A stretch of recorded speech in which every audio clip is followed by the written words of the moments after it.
জুলাই বিপ্লবের পর অনুষ্ঠিত বাংলাদেশের জাতীয় সংসদ নির্বাচন আন্তর্জাতিক গণমাধ্যমে ব্যাপক গুরুত্ব পেয়েছে।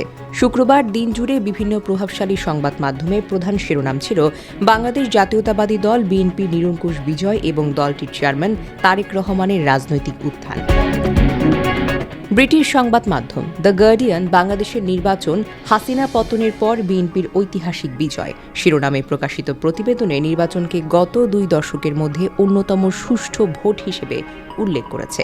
একইভাবে রয়টার্স জানিয়েছে, দীর্ঘ রাজনৈতিক অস্থিরতার পর বিএনপির জয় দেশের নেতৃত্বে নতুন পরিবর্তনের ইঙ্গিত দিচ্ছে এবং অর্থনৈতিক সংকট মোকাবেলায় নতুন সরকারের সামনে বড় দায়িত্ব রয়েছে।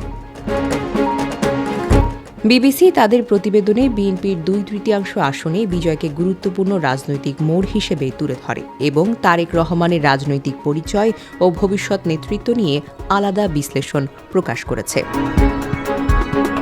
কাতার ভিত্তিক আল জাজিরা সংখ্যাগরিষ্ঠ বিজয় এবং নির্বাচন পরবর্তী বিভিন্ন রাজনৈতিক প্রতিক্রিয়া, বিশেষ করে ভোট গণনা নিয়ে উত্থাপিত প্রশ্নগুলোর বিষয়েও সামনে আনে। মার্কিন সংবাদ মাধ্যম CNN বাংলাদেশের রাজনৈতিক পরিবর্তনকে আঞ্চলিক স্থিতিশীলতার সঙ্গে যুক্ত করে বিশ্লেষণ করেছে। প্রতিবেদনে বলা হয়, নতুন নেতৃত্বকে রাজনৈতিক স্থিতিশীলতা নিশ্চিত করা, অর্থনৈতিক ভারসাম্য ফিরিয়ে আনা এবং আন্তর্জাতিক সম্পর্ক পুনর্গঠনের মতো চ্যালেঞ্জ মোকাবেলা করতে হবে।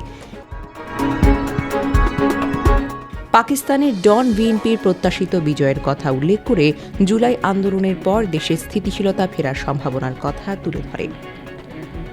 ভারতের এনডিটিভি সীমান্ত নিরাপত্তা ও আঞ্চলিক সহযোগিতার দৃষ্টিকোণ থেকে ফলাফল বিশ্লেষণ করেছে।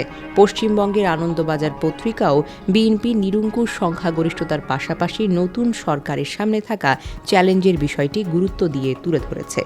আন্তর্জাতিক বিশ্লেষকদের মতে, বাংলাদেশের সাম্প্রতিক নির্বাচন শুধু দেশের রাজনৈতিক প্রেক্ষাপটই বদলাচ্ছে না, বরং দক্ষিণ এশিয়ার কূটনৈতিক ও অর্থনৈতিক সমীকরণেও নতুন বাস্তবতা তৈরি করছে। ডেস্ক নিউজ, অগ্রযাত্রা প্রতিদিন। অগ্রযাত্রা প্রতিদিন, নির্ভীক প্রত্যয়ে উজ্জীবিত।